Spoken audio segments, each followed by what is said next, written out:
Hey everyone, I'm Nick and welcome to the channel. This is my 2007 Range Rover Supercharged, and in a recent video I figured out what was wrong with my screen.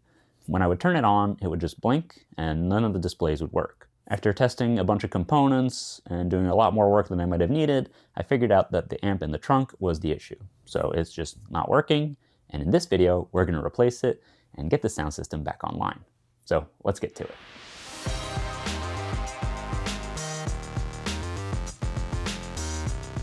So to replace the amp, we gotta start by removing this panel here. Pull that out, just put it aside. Pull this panel out, and we have to remove this panel as well, and this is mounted in under this, which we can remove these clips by just twisting them out. And then there's a hex screw here. Actually, I realize we probably have to loosen this as well because this slot's under here. But let me undo these nuts first. These are 10 mils. There's one here, here, and here. Yeah, take this out too. 6 millimeter.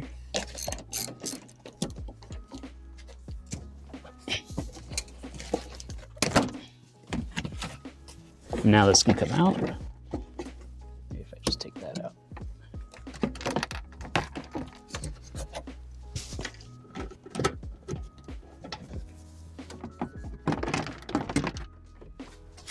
Next, we're going to remove this panel here because we have to get to this panel and remove that to get the amp out because it's bolted in from the other side, which is, you know, it is what it is. So we're going to undo these two and these two. These are 8 mils. I need deep sockets for the 10s here. Now this here should all come forward. But to make things a little easier, we're going to unplug these fiber optic lines so we don't damage them. Get this out of the way.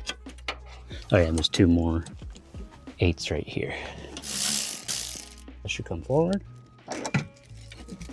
And we can get it out of the way. So there's a lot of extra wiring here because I have the nav tool module in here. But you can get all this out of the way pretty easily. There we go. That way this can move over a bit. And now we can turn our attention to this whole plate. So it's like one big plate that comes down by the Sirius module and by the amp. So we have 2 bolts here, 2 nuts there, 2 nuts there. As we saw when I worked on the amp the first time, there might have been some moisture in here at some point, which could have caused issues with this. So while I'm here, I'm going to unplug this as well, and we'll get all those nuts and bolts out.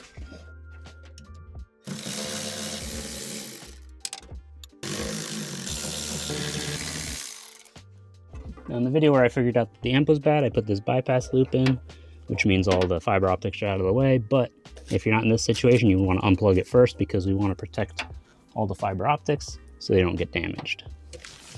Now we'll get all these 8 millimeter nuts out. Now we can unplug the Sirius module and this little plug here. And I'm going to work on the plugs down here as well. So let's see, we got our main plug here, green plug here, power plug. That one's pretty hard. I'll just pull the module out first. All right, since our nuts and bolts are out, we can just tip this forward and up.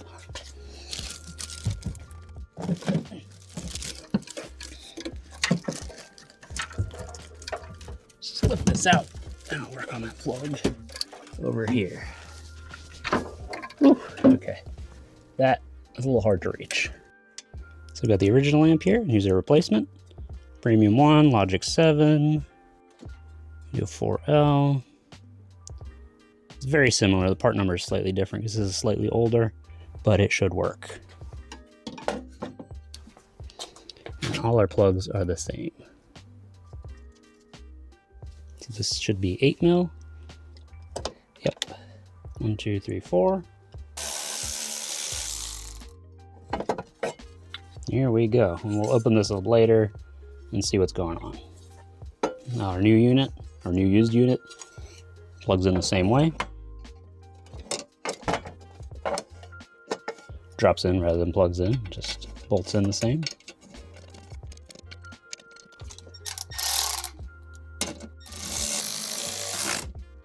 All right, that's bolted in. And now we can just drop it back into place and we'll be good to go. So we're gonna go around this.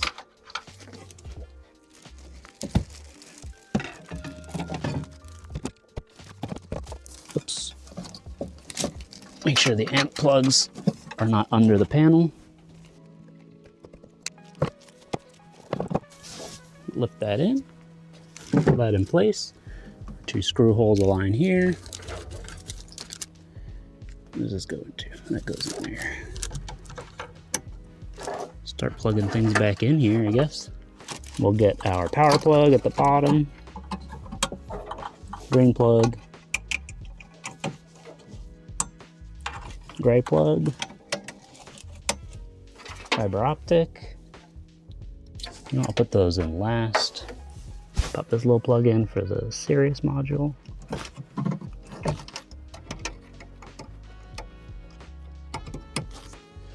You know what? Let me put the nuts in.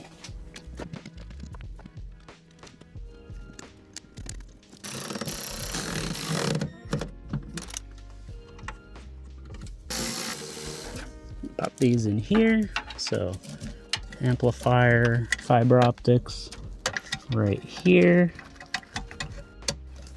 Sirius XM over here. And we can bring this whole rack back in.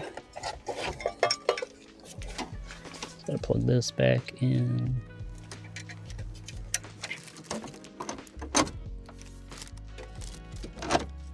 Oops.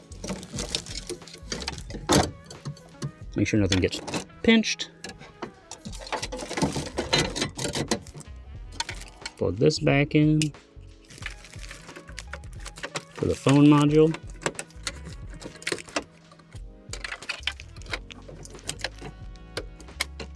I think that's everything plugged back in. Leave this open and we'll go see if our sound works. All right, so we're in the front. Let's get the key in. That's powered on. We have sound coming out of the speakers. Music. Oh, here we go. Can't touch this. Those are one then. No pressure, no confusion. Let's get aux. Get Android, I guess.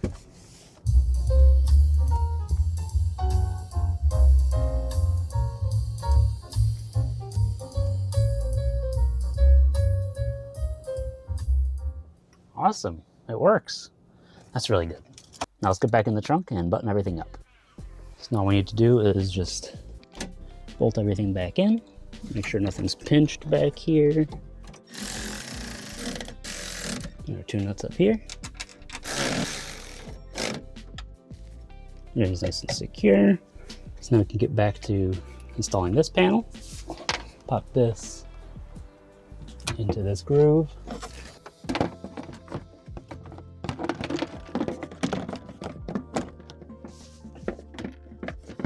And when this is properly aligned, it'll go onto the studs. There we go.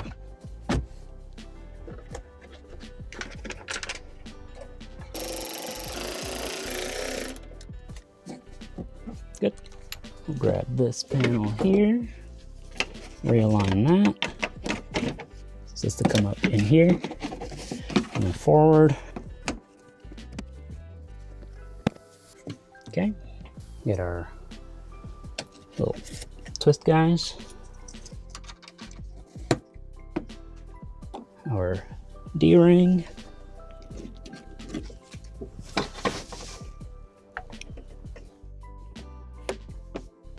and same thing back here. This only fits one way, just like a little tab, so you can't get it wrong.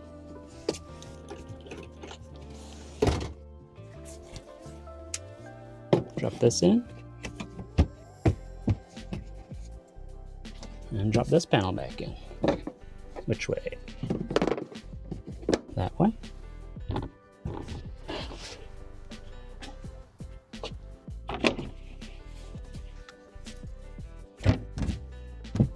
There we go. Now while we're here, why not just open this up and take a look inside and see what it looks like today. So these are little Torx bits. Yep, T10s, very little.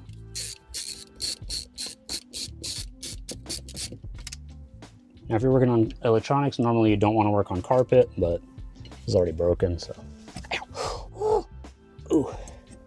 Probably use a screwdriver or something else to pry that up. I got that under my nail and it was not pleasant.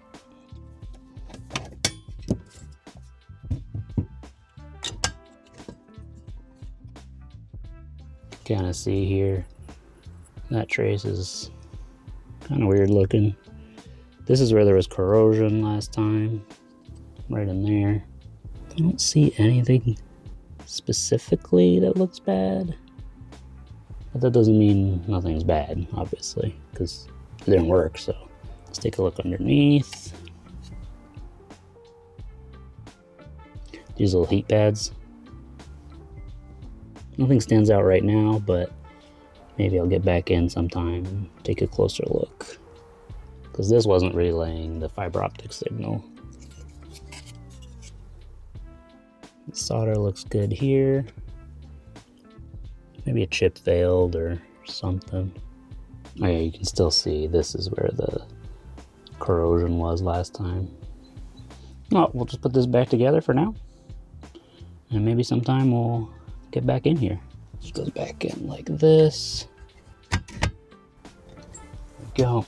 Pop this back on, and we'll store this away for another day. There we go. And with that, I have a functioning sound system again. It's a pretty straightforward job, but you just need to make sure that your replacement amp matches the spec on your sound system. So mine was a Logic 7, but there are different options for these trucks. So you just want to make sure what you get matches what you have. If you have any ideas of why the original amplifier stopped working, or if you have any questions about the job, just let me know down in the comments. If this video helped you out, don't forget to leave a like and to hype the video, because that really helps me out.